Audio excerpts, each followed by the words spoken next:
Welcome, everyone. Welcome to today's symposium.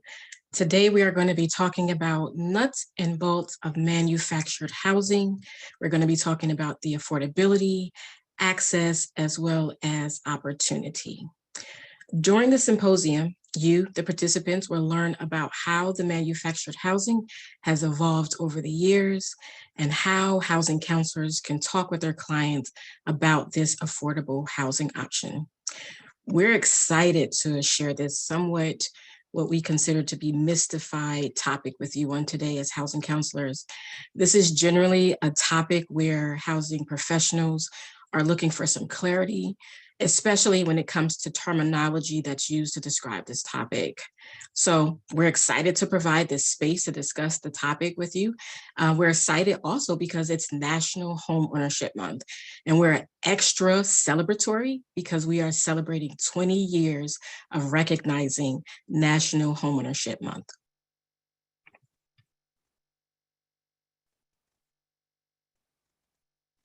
So before we get started on today's topic, we just want to provide you with some logistics here. You as participants, you are in listen only mode. We do have an opportunity for some Q&A, but we do have two boxes that we want to clarify how we're going to use those today. We have the chat box. That's where you can submit any technical issues via the chat, as well as send messages to the host. Now, when it comes to Q&A, we ask that you submit any content-related questions via the Q&A box. You're going to send that to the host, the presenter, and panelists, depending on what that question is. So be mindful, we're using the chat box for technical issues, Q&A box to submit any questions that you have. The PowerPoint that we're going to be using today has been posted for this session. We will provide that link in the chat box in just a moment. For webinar materials, we have posted those on HUD Exchange, and the webinar archive that we're going to be discussing today, the live content, will be available 7 to 14 days after today's symposium. You can find that by filtering by either the date or the topic.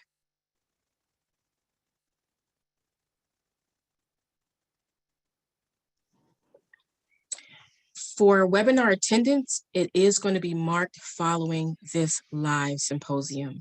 Once attendance is marked, you can print a webinar certificate by logging into your account and going to your learning transcript.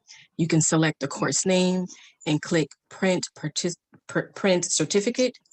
Not all HUD Exchange training offer webinar certificates, so just keep that in mind.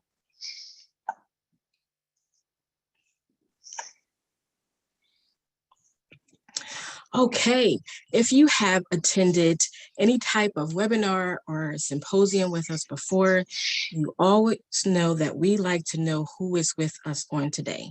So we are going to be doing that by providing some feedback and polling, and we do that through Mentimeter. So in just a moment, you will receive the Mentimeter link that you can go to. You can grab your phone or you can use your web browser by going to www.menti.com and entering the code and voting. But the link has been provided already in the chat box.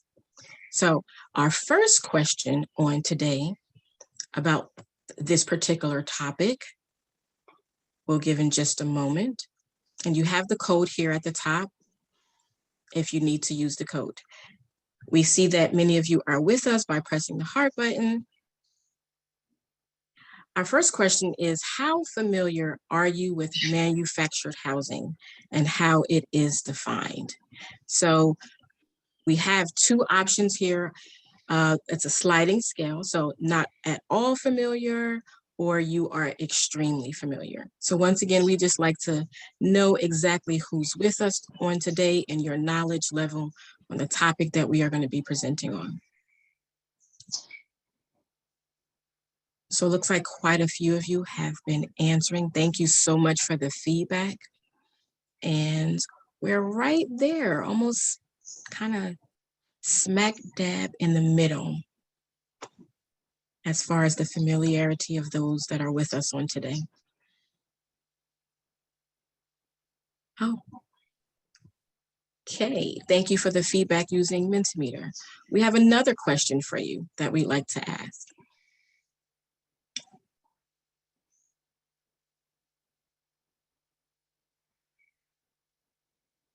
Our next question is, how often do you introduce manufactured housing as an option for your clients? So how often do you introduce manufactured housing as an option for your clients? Once again, it's a sliding scale here. It can be anywhere between never or every time you meet with your clients, you have this discussion or you present this as an option. We see quite a few of you are providing some feedback on that. Thank you so much. And we're not quite in the middle. It looks like for most of you who are responding, that is something that maybe you have not presented as an option. And that is fine. We're hoping by the end of this symposium, you'll have enough information that you can use to present this to your clients as an affordable housing option.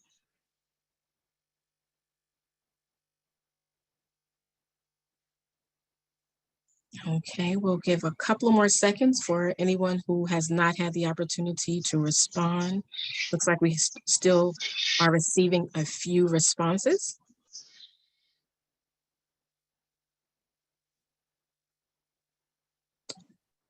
Okay, thank you so much for those responses.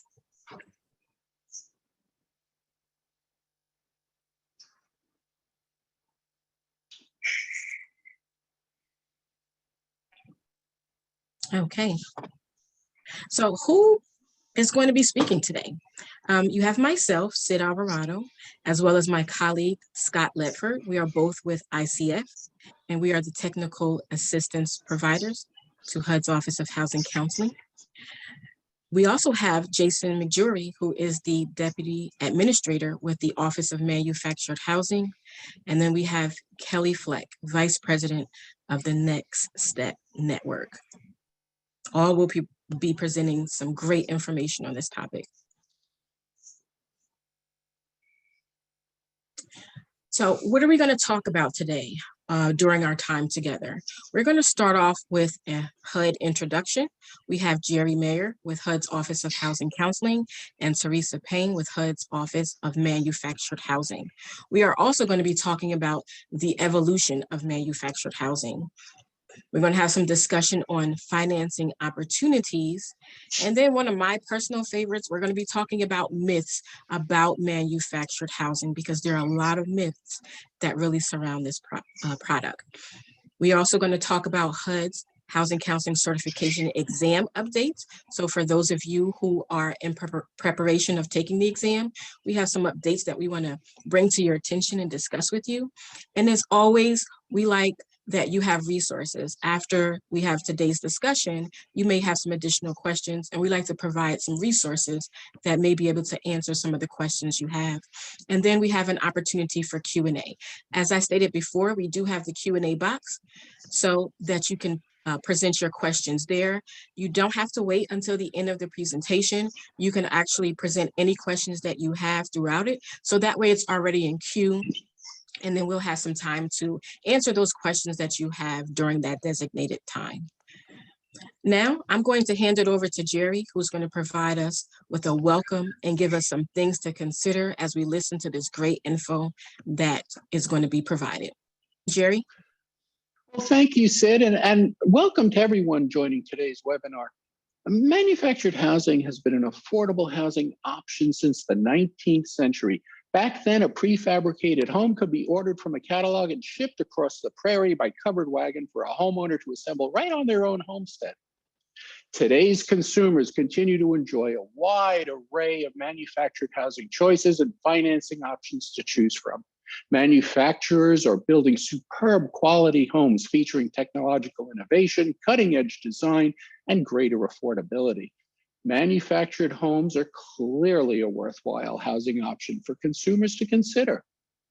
HUD's strategic goals include supporting underserved communities, ensuring access to and increasing the production of affordable housing, promoting homeownership, and advancing sustainable communities. FHA has insured mortgages and loan products for consumers to consider. Here too, manufactured housing helps advance our shared affordable housing goals.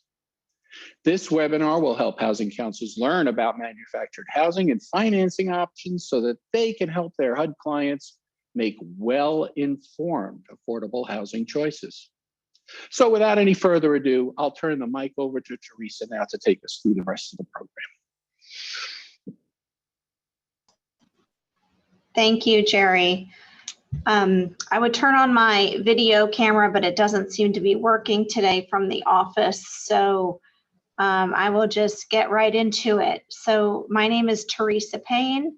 I am the administrator of the Office of Manufactured Housing Programs here at HUD. So thank you so much for partnering with our office and inviting me to speak with you today. I can tell you that our office is excited to work with the Office of Housing Counseling in new and exciting ways to prepare more Americans for homeownership. To give you some background, our office has historically been responsible for ensuring the affordability, durability, quality, and safety of all manufactured homes in the United States.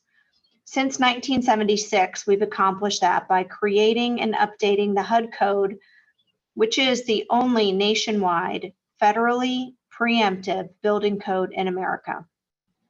We also work to ensure that homes are properly installed and consumers are protected through a variety of other programs we administer and in partnership with state government agencies across the country. As part of our construction and safety standards program, our office encourages innovation and forward-thinking regulations to continually improve the nation's manufactured housing stock. To that end, we are continually updating our code to reflect changes in America's construction industry. We continue to work on and process our newest standards code updates, which is a proposed update to our construction standards. These updates will significantly reduce our industry's need for individual approval of alternative construction methods by approximately 87%. This dramatic reduction makes production of homes in compliance with the HUD Code standards much easier for our industry and our partners. The speed of these updates is essentially unheard of. The third set of standards were made effective less than 1 year ago in July of 2021, and we will be issuing a new proposed update to the standards shortly. We plan to continue to drive progress with the HUD Code, adapting to new technologies and opportunities in a proactive, transparent manner. Maintaining these programs and partnering with a variety of stakeholders is a big responsibility, since 1 out of every 5 new homes in America is a manufactured home. This figure also speaks to manufactured housing's importance to address the current housing supply and affordability crisis. Manufacturers' ability to produce more homes and quickly will help us expand homeownership and address current affordability head-on. As part of the administration's wider housing initiatives, we are participating in discussions to find ways to expand access to FHA financing for manufactured homes, particularly through the Title I chattel program. With these new opportunities, there will also be new responsibilities for preparing Americans for homeownership. Housing counseling will be a critical partner in making sure that new manufactured homeowners are ready to realize their piece of the American dream in a safe, responsible way. Before now, most manufactured homes have been financed through private portfolio lending. Manufactured homeowners have often not had the important resources that housing counseling can provide to ensure that families are in a good position to transition into owning a home of their own. Today, I can say that we are aiming to change that reality by finding ways to use your talents and abilities to make sustainable, financially sound home ownership a possibility. We look forward to partnering with you and using housing counseling's deep expertise helping make the American dream a reality for more of our fellow citizens. Your experience, your commitment, and your record of success will all be crucial to our efforts. Thank you again for inviting me to speak with you today and for having Jason make a presentation. And I look forward to working with you today and in the future. Thank you. Thank you, Teresa. As she said, we've made a lot of progress in recent years. We're certainly excited to share this information with you today, and we definitely appreciate the opportunity to collaborate with housing counseling and the housing counselors across the country. We hope that this information about manufactured housing provides some basic information that would help you talk to prospective home buyers about this particular product. So manufactured housing has changed over the years, right? So before 1976, when this program was implemented, mobile homes were built and shipped across state lines. But the National Manufactured Housing Construction and Safety Standards Act of 1974 provided HUD specific authority and direction to develop a nationwide building regulatory program. As Teresa said, we are the only federally regulated building code in existence today. And we're also the largest building code authority in that respect. We typically administer a program for the oversight of the design and production of over 100,000 manufactured homes each year. The Manufactured Housing Construction and Safety Standards Act of 1974 outlines the purpose for our program. And that's primarily to protect the quality, durability, safety, and affordability of manufactured homes. Those are really the four tenets to our program. But within that act, it required HUD to establish standards. It required HUD to ensure that manufacturers were complying with our standards. It requires manufacturers to conduct inspections and also allows HUD to provide inspections and investigations as necessary to enforce our standards. The act was modified in 2000 to provide HUD with some additional responsibilities. HUD implemented the Model Installation Standards Program and Regulations. HUD was also required to establish and implement a dispute resolution program. The photos on this particular slide really show the ingenuity and innovation of this industry over the past 46 years. And we just celebrated that 46-year anniversary as the program was implemented on June 15th, 1976. Our essential mission, as I just stated, is to really protect the quality, safety, and affordability of manufactured homes. Next slide. So given the Act and HUD's overarching goals and objectives for this program, our mission within the Office of Manufactured Housing Programs is fairly straightforward, but it can be very challenging to execute.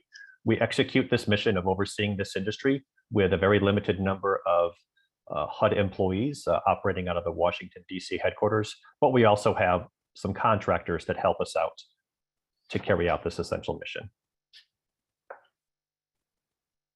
So what is a manufactured home? The statute, as well as HUD's regulations, really identify about 5 characteristics that define a manufactured home. 1, that home must be built on a permanent chassis.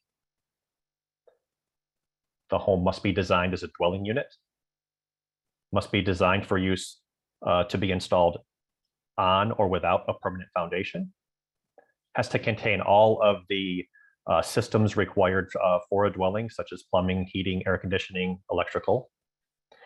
And one of the discriminators is that we only regulate something that is more than 8 feet in width, more than 40 feet in length, and when erected on site has to be at least 320 square feet.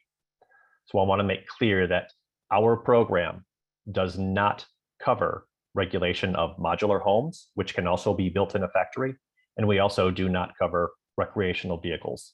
Those are regulated by state and local standards. Our program only applies to structures built under the federal program built to the manufactured home construction and safety standards. The identifier is that red label that you see on the tail end of each section of a manufactured home. So without the evidence of that label, it may not be a manufactured home. But that should be something that everyone looks to figure out whether or not the structure you're looking at is or is not a manufactured home. So Teresa provided some national statistics about our program. We are a major source of unsubsidized affordable single-family housing. The number of single-family home starts has varied over the years, anywhere from 5% to upwards of 30–40% of single-family home starts. But lately, it's hovered right around that 7% number. Manufactured housing comprises about 1 in 7 homes found in rural America. 96% of our homeowners have an annual income of $50,000 or less. And as we said, HUD's manufactured housing program is the only preemptive building code in existence today. There's been over 8 million homes built under our program since 1976, and we house about 22 to 24 million Americans. So in fiscal year 21, which ended in September 2021, we produced about 165,000 transportable sections of manufactured housing, and that totaled about 104,000 manufactured homes built in that fiscal year. Today, we have about 140 plants operating across the country. And despite the challenges from the pandemic, we have increased the number of plants over the past 2 years, up 5 from pre-pandemic levels. So now I'll talk to you just a little bit about the design and production oversight that HUD is responsible for. While oversight of the nationwide program is HUD's responsibility, we do partner with many states that help us in carrying out certain activities on behalf of HUD. This program was originally created as a federal-state partnership, so the states are definitely valued partners in implementing this program. Today, we have about 33 states that have partnered with HUD to carry out certain functions. Those are the states identified in green on the map to the right. All of the states in blue do not have a state administrative agency, so the functions that an SAA would normally provide default to HUD.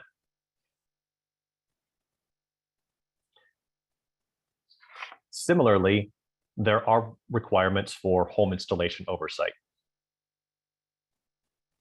In 2008, HUD published its Model Manufactured Home Installation Standards and set those as minimum standards nationwide. HUD also published requirements for states that wanted to be responsible for the oversight of installations occurring within their states. So today, we have, actually, it's down to 35 states that have approved installation programs. Those are the states, again, in green. And then HUD administers the remaining 15 states, as Pennsylvania has joined us more recently than this map was created. So really what that means is states have to tell HUD whether or not they're going to monitor the installation of homes in their states, and they have to submit a plan which includes minimum standards, includes requirements for installers, as well as other aspects that allow that state to administer the program effectively.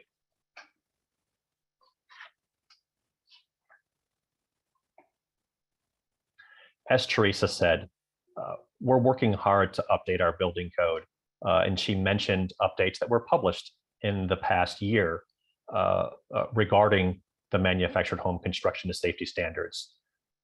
Popular amenities such as carports, attached and detached garages, 2-story manufactured homes, as well as attached duplex, triplex, or quadplex type of manufactured housing can be done within our current building code, and certainly speaks to both the innovation of the industry as well as the progress of the building code since 1976. The 4th and 5th set of building code updates, which again we hope to publish soon as proposed, will also include many other amenities and consumer demands that have become more popular over the years, such as tankless water heaters, accessible showers, as well as the typical windows and doors that you would find in any other site-built home, which currently would only be allowed if HUD gave specific approval.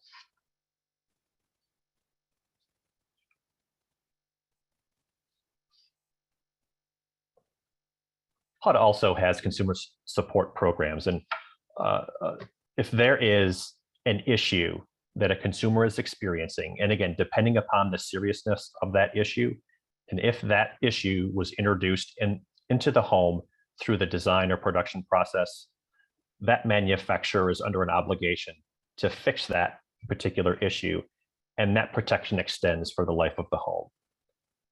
I don't think you'll get that kind of warranty with a site-built home.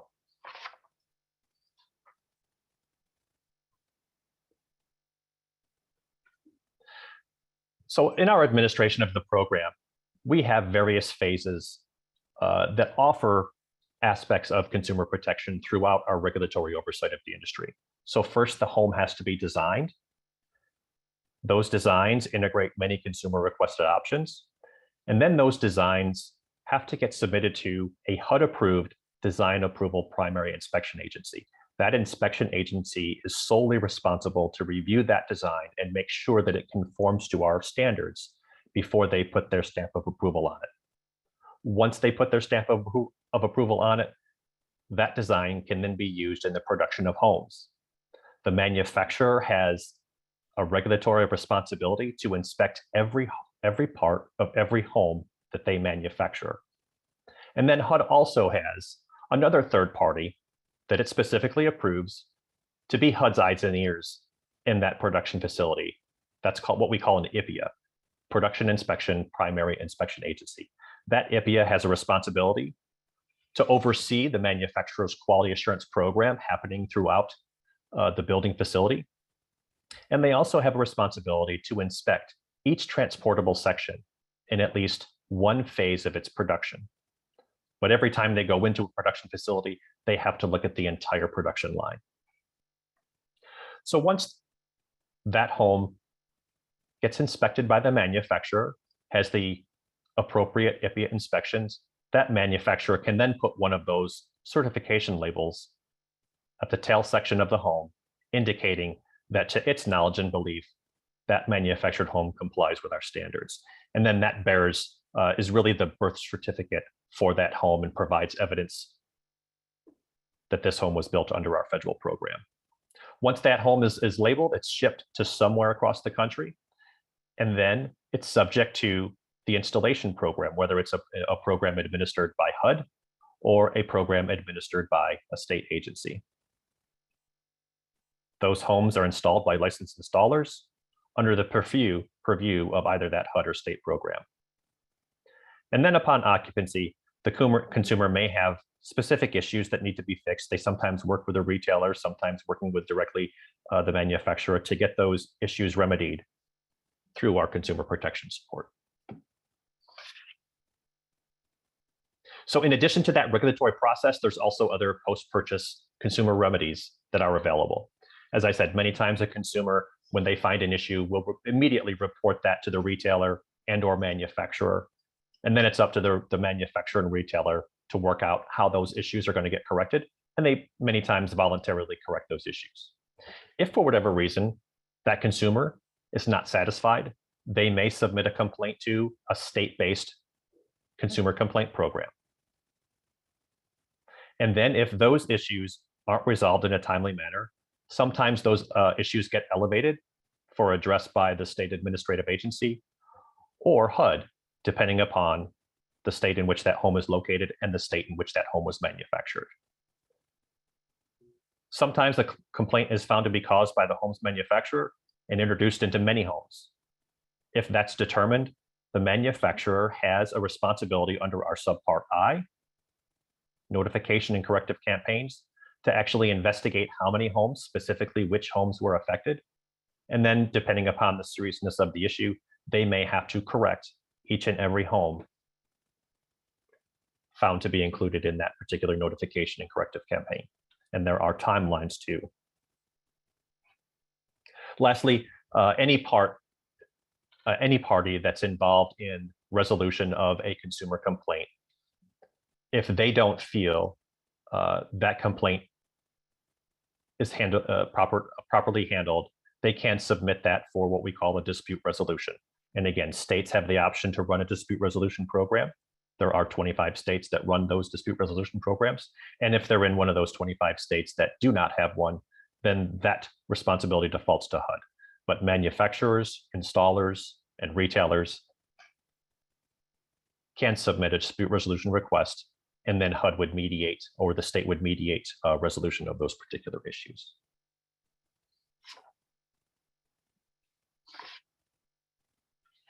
So we do have quite a bit of information available on our website. Homeowner fact sheets, other supporting information for homeowners about the program itself, tips and tricks on purchasing and relocating a manufactured home, installation and setup information, and specific issues about care of a manufactured home and warranty, as well as links to specific agencies if a consumer needs to file a complaint, who to submit that complaint to. I believe a link to that particular website has been shared via the chat. All right, advantages of manufactured housing. If you haven't been in a newer manufactured home, you'd really be surprised. The options for today's consumers are much more like traditional homes than they were decades ago. Many of them feature innovative designs, custom features, spacious living spaces, state-of-the-art kitchens, and luxury bathrooms. You can also find manufactured housing in very amenity-rich communities. They're not called trailer parks anymore. These communities can include swimming pools, tennis courts, golf courses, and many, many other amenities that consumers are demanding. Same features that you'd find in many site-built subdivisions.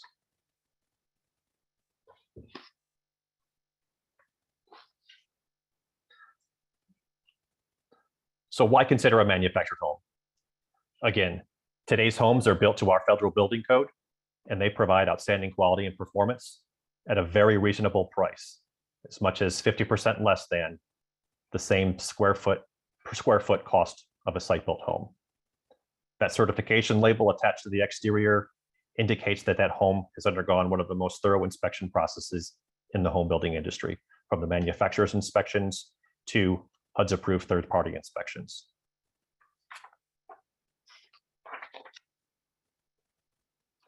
So the slide in front of you really does demonstrate the affordability of our product. These are the average sales prices of new manufactured homes, both single section as well as double wide and multi-section homes. Those are average costs in each of the regions. And you can see that nationwide, the average cost of a manufactured home is about $55 per square foot.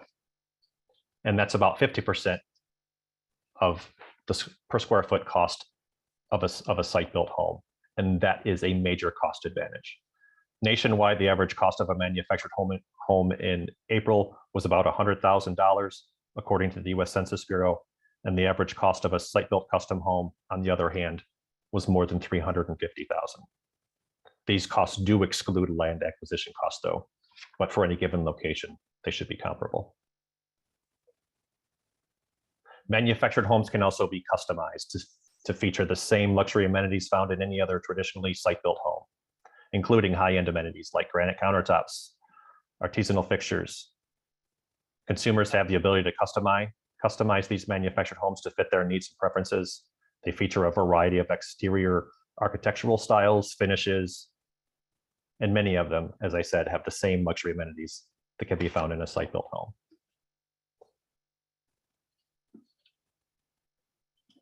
Financing considerations may depend on how the land is acquired and owned, or rented for that matter. A manufactured home financed without being affixed to land will only be able to be financed with a personal property loan or a cash purchase. So how that home is or is not affixed to the land really can determine the financing for a manufactured home.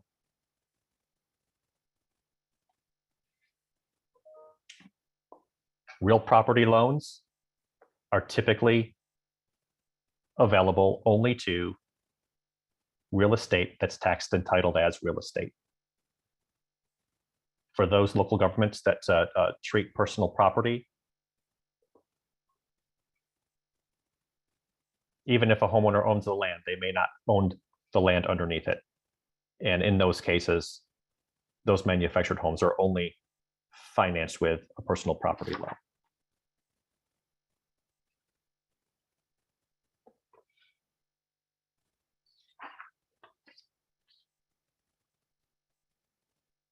Sorry, next slide. So interest rates can certainly also be a consideration. Obviously, with a personal property loan, interest rates are likely to be higher, but with a real property loan, those interest rates are likely to be lower.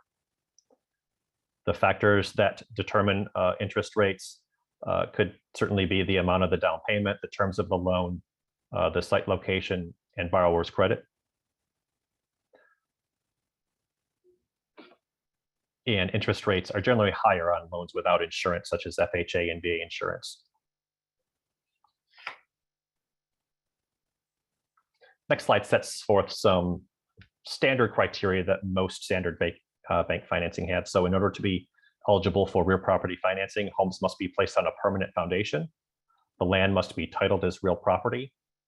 The manufactured home must bear its certification label, and a data plate must be installed within the home. That data plate indicates certain conditions under which that home was designed, such as the roof load zone, the wind load zone, and thermal properties for that particular home. And a manufactured home can be financed as both a principal residence as well as a second home. Today's manufactured homes are a higher quality than homes built decades earlier, increasing the longevity of the home. Buyer interest has driven down demand. Demand for more traditional financing for manufactured homes. And today's homes have much increased opportunity for traditional mortgages and better interest rates if the buyers invest in a quality home, own the land, and place that home on a permanent foundation. There are various mortgage insurance programs available, some through the Federal Housing Administration, or FHA. They offer both an FHA Title I as well as a Title II insurance program. We'll talk a little bit more about those. The Veterans Affairs, VA, offers manufactured home loan programs.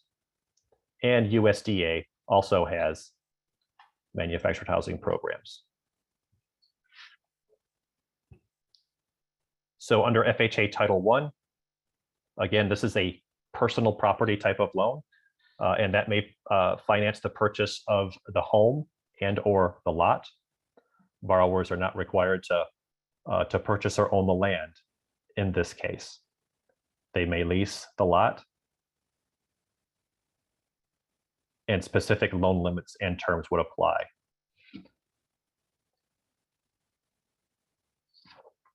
FHA Title II is a real property loan, and that may finance both the purchase of the manufactured home as well as the land. Borrowers in this case are required to affix the home to the land. Again, that manufactured home must bear that certification label on each transportable section. The foundation for the manufactured home would have to meet specific requirements outlined in HUD's Permanent Foundation Guide for Manufactured Housing. That real property would be subject to appraisal requirements and certainly subject to traditional loan limits. The Office of Single Family Housing administers these mortgage insurance programs. That's not a function of the Office of Manufactured Housing, but we do certainly collaborate and cooperate with FHA.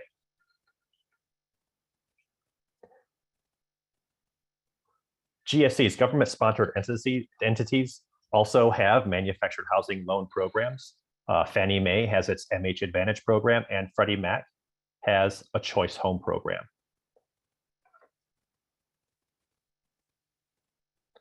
You could certainly go to Fannie and Freddie Mac to learn more about their specific home programs.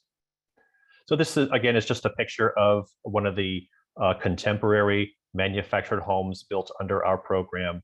The aesthetic is certainly pleasing to the eye, features an attached garage, but really is more representative of the types of homes being built in the manufactured housing program today. At this point, I will turn it over to Kelly Fleck from Next Step. Good afternoon. It's great to be here with you today. My name is Kelly Fleck. I am the Vice President of Homeownership with Next Step Network.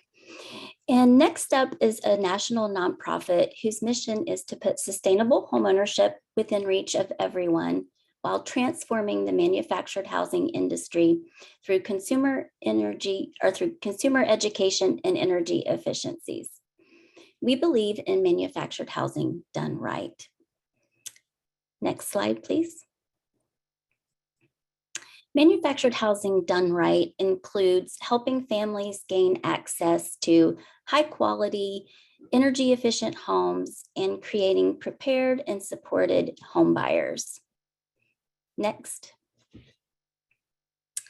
Early in 2020, we started to take a look at our training programs that we were providing to housing counselors. And we believed that our training sessions were long, a little boring, perhaps, and they were probably too complex, that we were trying to make housing counselors perhaps a professional or a expert in manufactured housing instead of giving them the bare bones or the nuts and bolts, if you will.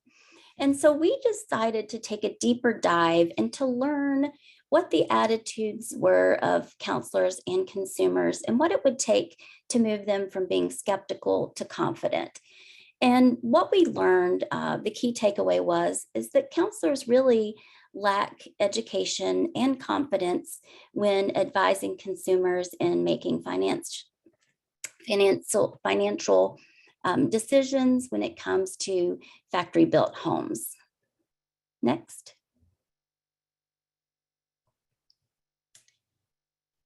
So we did a survey of 100 housing counselors, and we wanted to know how much time they spent with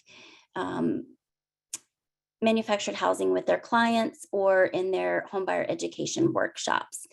And 74% of the respondents spent 0 to 15 minutes on manufactured housing. And I think that we saw that earlier today in the poll question. And but the good news is that counselors were interested in learning more about manufactured housing. And so that survey led us to this deeper dive discovery period. And we used the several different methods to collect this data. We used focus groups. We asked professionals to give us feedback on our training. We worked with intermediaries. And we also completed a national homebuyer survey of potential home buyers that wanted to purchase a home within the next 12 months.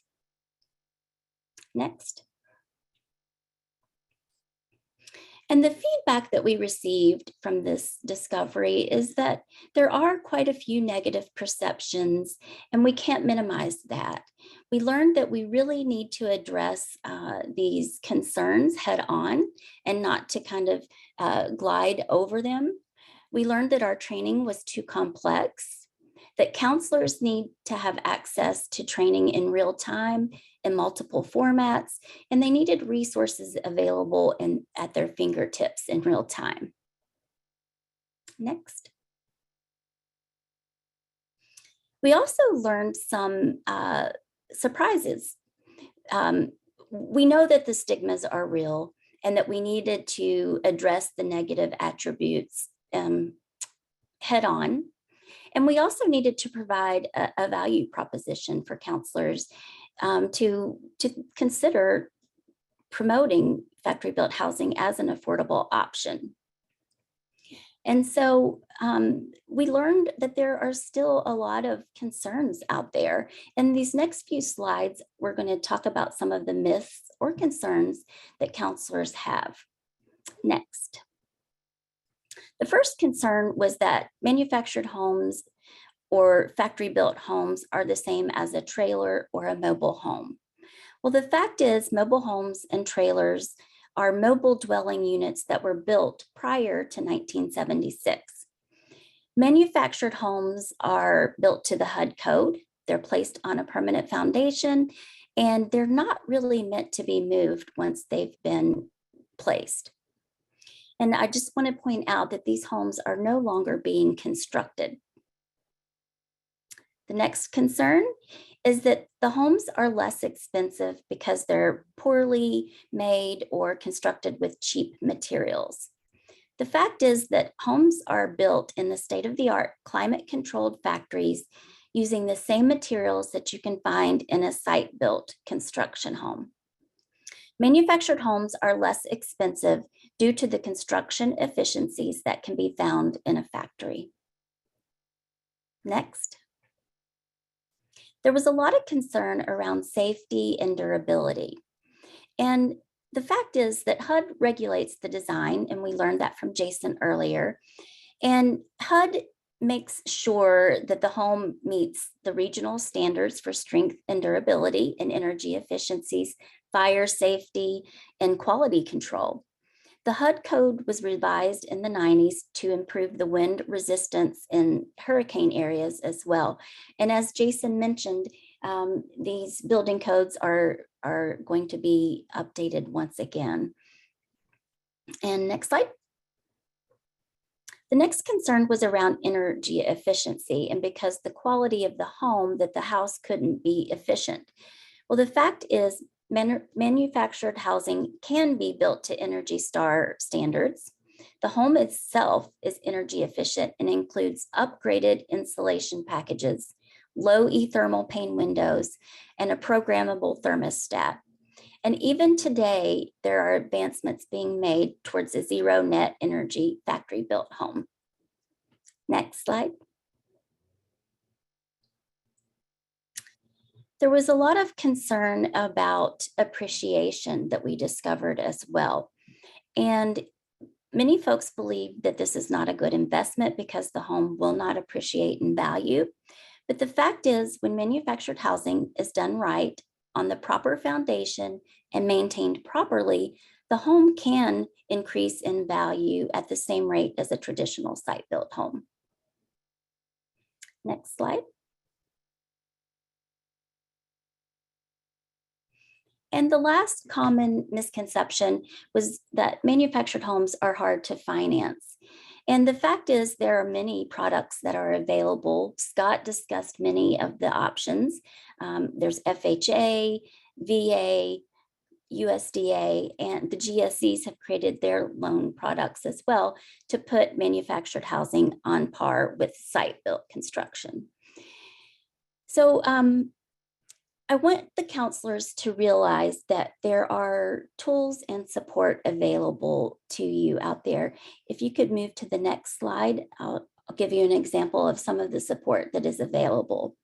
Next Step has created Down Payment Seeker.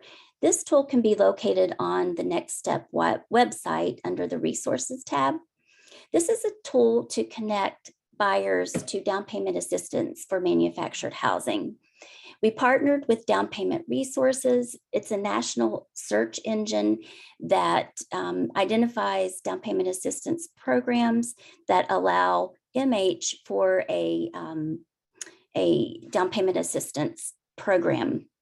So you don't have to search through program after program to see if manufactured housing is an eligible property type. The consumer just goes onto the website, they would enter some data, and then they receive a list of potential products that they might be eligible for in their community. And I think this is a great opportunity for folks who haven't identified any down payment assistance. And I'd also like to inform all that we're working to create more tools and resources for housing counselors and housing professionals. We are creating a resource library that will be hosted on our website, and that counselors can have access to training, to materials, and we would invite you to check back with our website. This will be revealed in late summer. So thank you very much, and at this time, I'll pass it over to Scott. Hi, everybody. Thanks very much, Kelly, and Jason, and everybody for such great information. There's a lot of really good questions coming into the Q&A box, so I want to move fairly quickly and cover a new resource that was put together for the housing counseling community, specifically around manufactured housing. So we put together this manufactured housing quick tips sheet. Initially concept, maybe let's make it a one-pager. Well, it turns out there's a whole lot of information, as you've just learned. And so it's a little 5-page document, but it's organized really quickly. You can see the headers on the left-hand side. And, Claire, if you could pull up the web page, I want to show you where you can access this. This is currently available to you. It is on the HUD Exchange, and there's a link to open up a PDF document. And you'll see a lot of what Jason and Kelly have already talked about is actually covered within this little 5-page document. So we have the definition of what a manufactured home is. You can get into the importance of land property interest and what that means for the financing that becomes available for an individual looking at this as an option. On the next page, you can get into how is manufactured housing titled? We talked a little bit about personal property as opposed to real property, and how that transition can be made from turning what is currently personal property into real property, which does obviously in the next section, it influences the types of financing that becomes available. If you look at the real property requirements, when you're dealing with the situation where a manufactured home is real property, there are some general requirements that apply for most manufactured home mortgage products, and those are summarized here. Go ahead to the next page if you would. Also for the FHA Title I manufactured home program, you can see the unique requirements under that for a personal property loan. And if you go to pre-purchase, I think one of the things to really emphasize here is that there's a lot from a housing counseling perspective. A lot of times we're used to working with clients and taking them through what I'll call kind of the traditional mortgage process with a site-built home. But here, in the context of manufactured homes, there's so much more that may be involved, and a bunch of different people may be involved in the process with your client. And so this just provides a quick summary of that. Go ahead to the next one. Also a summary of, 6 important things to keep in mind for the installation process, coming back to some of those links that Jason was already providing around the consumer protection aspects around manufactured housing. And then what are some of the post-purchase considerations? And obviously in some cases that's going to include needing some rehab and stuff like that. And so you can see the links to the Section 504 program from USDA. And throughout this document, there's all kinds of links that you can follow to get more information. Then there's a section about foreclosure and what that means in a manufactured housing context, what repossession may mean. And then, of course, there's a section about eviction, which, again, from a housing counselor perspective, and this was designed for you in the housing counseling community to have this quick tip sheets that can help you work with your clients and give you a really quick, better understanding of manufactured housing. And Sid, I'm going to pass it over to you, and she's going to tell you why this may be even more useful to you. Thank you so much, Scott. As Scott said, thank you everyone for just such great information. And all of that information is definitely causing you all to have lots of questions, which we're going to get to in just a moment. Let's talk about the HUD Housing Counseling Certification Exam and updates. How does manufactured housing affect the HUD certification exam? Well, we wanted you to know that manufactured housing questions will be added to the exam and training. As many of you may know, at least once a year, we try to update the training guide and make it relevant to what's going on within the world of housing counseling. And that is going to be so this year as well. So when that update becomes available, which is going to be around October 1st, there will be some questions that are included in the training guide that refers to manufactured housing. HUD has received congressional requests to include this information on the test. And if it's going to be on the test, then of course we want to make sure that that information is available in the training guide for those of you who are studying to become a HUD certified housing counselor. HUD's Office of Housing Counseling wants to make sure that all counselors have relevant information, and that's why we have the quick tip sheet. So although you may have already taken and passed the HUD certification exam, and you won't per se kind of have the opportunity to study and include that information, this quick tip sheet is basically meant to be a desk reference or a resource to those of you who've already taken and passed the HUD certification exam. So you can use this resource for when you are discussing affordable housing options and having conversations with your clients.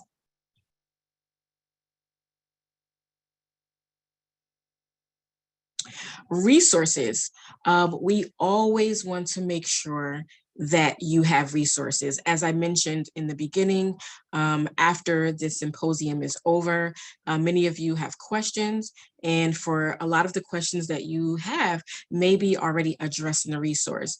So we've already given you the quick tip sheet in the chat. Already we gave you the link to that. We already showed you as well how you can find that on HUD Exchange. So that's a new resource that you'll have at your disposal. In addition to that, there are also some other helpful federal resources, and this information is going to be provided on HUD Exchange for you to access this symposium when it's over on today. So you'll have the opportunity to have these materials, so that way you can quickly go to those links.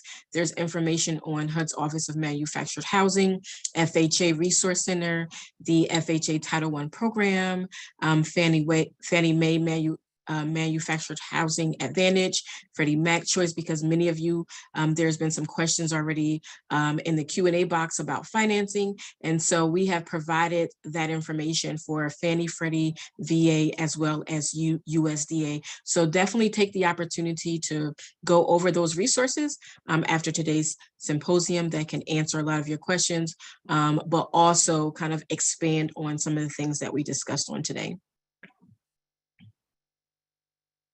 It's time for our final Mentimeter question. Continue to send your questions to the Q&A box. However, we have a final question for you. Our question is, what additional topics and resources would you like on manufactured housing?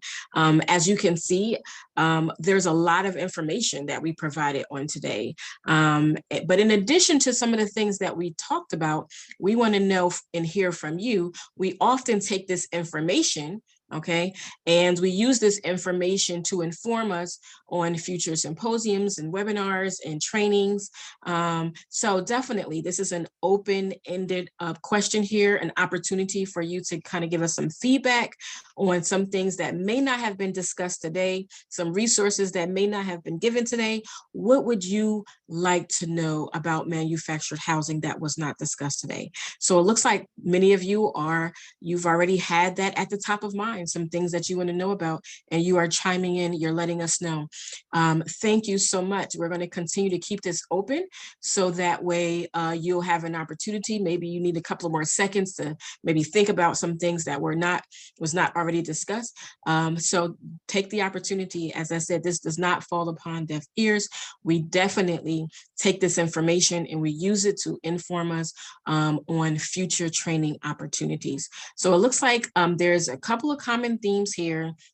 You said that you want some financing opportunities on financing.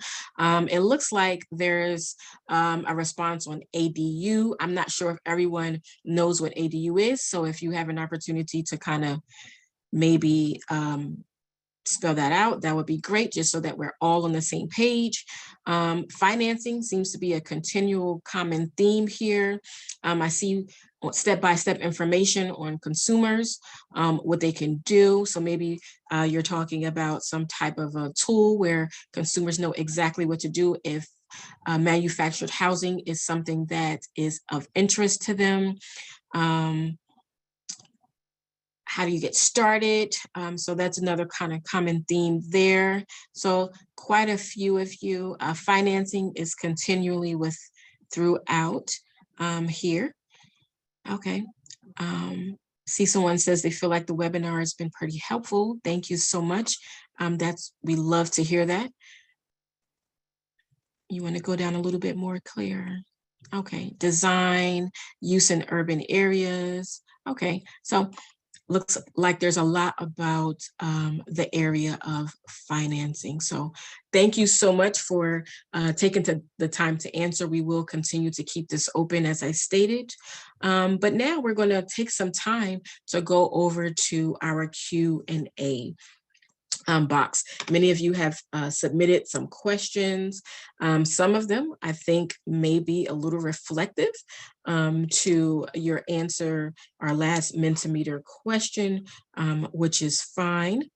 And thank you so much for providing the clarity on ADU accessory dwelling units. Thank you so much for that. Okay. Now it's time for some Q&A, and what we'll do, I've already had the opportunity to review some of these. My colleague Scott is going to help me to go through. Some of you have asked some questions early on, and it looks like they may have been answered through the presentation, but we'll definitely take some time to sift through this and to answer some questions. Okay. My first question is, let me cue these up here. It looks like there are some common questions about those people, those buyers or homeowners that may have some grievances. I believe, Jason, you went through this a little bit in your presentation, but it looks like there is a desire for housing counselors to provide some direction to those who may have purchased a manufactured home or looking to purchase and have some grievances that they would like to either file or to hear heard. So Jason, could you speak on that just a moment, on where they would go to get some direction on this? Sure. Thanks, Sid. So a consumer would first hopefully submit a complaint in writing and submit that complaint to both the retailer that sat across the table and sold them that home, as well as the manufacturer. And then the manufacturer has a regulatory obligation to review that complaint to determine whether or not it's responsible to correct those issues, or whether or not maybe the retailer or the installer could be responsible. So the first place a consumer should go is directly to the retailer as well as manufacturer. If they are not getting resolution to their issue, but still feel as though something needs to be corrected, then they can submit a written complaint to the state administrative agency, if there is one. There's a state-by-state listing on HUD's Office of Manufactured Housing website that indicates where you could submit a consumer complaint to based on the state. Either HUD or the SAA, the state administrative agency, would be responsible to sort of work with the manufacturer to get that issue reviewed and or corrected. And it's advisable to get those complaints in within the first year of ownership. And that first year, sort of the clock starts ticking at the day the home is certified as installed. Because then if you complain about something after the 1 year, then it may not be eligible for a dispute resolution mediation if the complaint were to go that far. Thank you so much, Jason. You were able to not only answer that question, but it looks like you talked about some timeframes in which that would need to be done, which was some additional questions there as well. So thank you so much. Kelly, my next question is for you. There seems to be quite a few questions about financing options and maybe even refinancing. I know that Jason spoke to this, some financing options as well, but I know that you have worked with some housing counselors in this space. So maybe this is a great question for you as far as where would where could housing counselors go to get more information on financing, as well as maybe refinancing for those who have found themselves to have this type of a product, but the interest rate is high? Where could housing counselors go to get some information? That's a great question. Thanks, Sid. The resource library that I spoke about during my presentation will actually host about a 30-minute training session on financing manufactured housing. And really, financing a manufactured home is not that different than any other type of site-built home or traditional home purchase. There are just a few different nuances, but I would say that you could seek out our course on training for financing MH. And there are also some resources on our website that have a link to lenders who are part of our network. And then also manufacturedhousing.com has a really cool tool, I think, where you can go in, put your community and what type of loan you're looking for, and they will send you a list of lenders and what loan options they have available. Thank you. Mhm. So I think those two questions were really our top two questions, just because of where we are with time. I am going to move on, but Scott, if you are, while I'm moving on, if you see any other pressing questions that maybe have some common theme, you can definitely bring it up. But Claire, next slide. So many of you have had questions not only about this particular training, but maybe some future trainings that are coming up. You'll find future trainings by going to Training Digest. They're on HUD Exchange. We have another training that's coming up on June 23rd, which is an overview of FHA single family housing purchase programs. And then in addition to that, we also have our Office of Housing Counseling 2022 Community Conference. The registration page is already up to register. Last year, we had a very successful conference, and we expect that this year it is going to be the same. So as we continue to celebrate National Homeownership Month, we invite you to attend this training opportunity on June 23rd.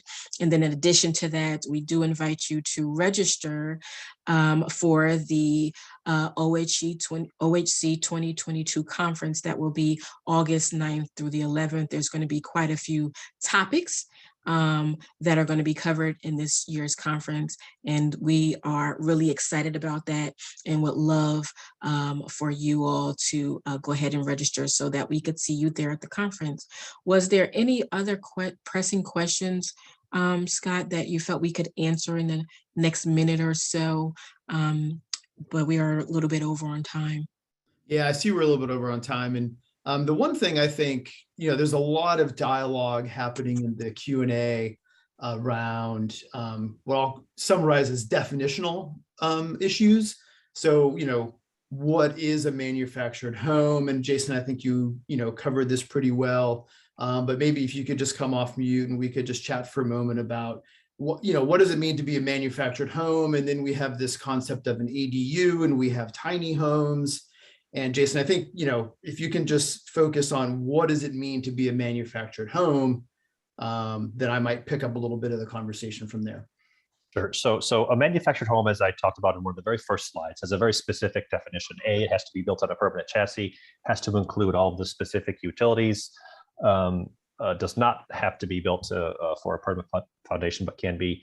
And then there's the size requirement. So a manufactured home, 8 feet or more in length, 40 feet or more in, 8 feet or more in width, 40 feet or more in length, and when erected on site is at least 320 square feet. So if it falls within that definition, then it is a manufactured home and would have to comply with the specifics of our requirements, as well as have that certification label. A tiny home ADU could certainly be marketed as those types of products and also be a manufactured home if it meets those size requirements. So there could be an ADU that is a manufactured home, and the only evidence to that is that certification label, but it would have to meet that minimum size requirements of 320 square feet built on a permanent chassis, et cetera. Same thing with tiny homes, right? So a tiny homes is sort of a market term, a marketing terminology. There could be a larger tiny home that exceeds 320 square feet, and that would have to be built under the manufactured housing construction safety standards. The only thing we exempt are recreational vehicles, travel trailers, things like that. And they have specific standards that those would have to be built to. I believe there's an NFPA standard as well as an ANSI standard that would apply to those products. And then we also do not cover modular housing, which is a similar factory built product, but those products are designed and constructed to the state or local building code that's in place wherever that modular product is being cited ultimately. That's great, Jason. That's exactly how I was thinking about this. And maybe just to say the same thing a little bit differently, if you think about, let's stick with ADU, right? If you're thinking about what is an ADU and what can it be, it could be a manufactured home that has the red label. It could be a modular home that is built in a factory, brought to the site and constructed, installed according to the local code rather than the HUD code. And it could be a tiny home, and a tiny home may or may not be a manufactured home. And so really pulling apart the definition of a manufactured home and focusing on that red label and all the requirements that Jason was talking about, I think can help to pull apart some of the definitional issues. And which, by the way, is all summarized in the quick tip sheet. The definition is anyway, not all of this conversation. Well, thank you so much, Jason and Scott. Hopefully that will bring some clarity to those who had that particular question. We pretty much are out of time. We thank you for joining us on today. Always, we like for you to know how you can get in contact with us. You can find us on HUD Exchange Housing Counseling page, which we provided a link there. If you have some specific questions, you can email us at housing.counseling@hud.gov. And you can always search for us on HUD approved housing counseling agencies if you're looking for agencies in your area. Thank you so much for taking time to be with us on today.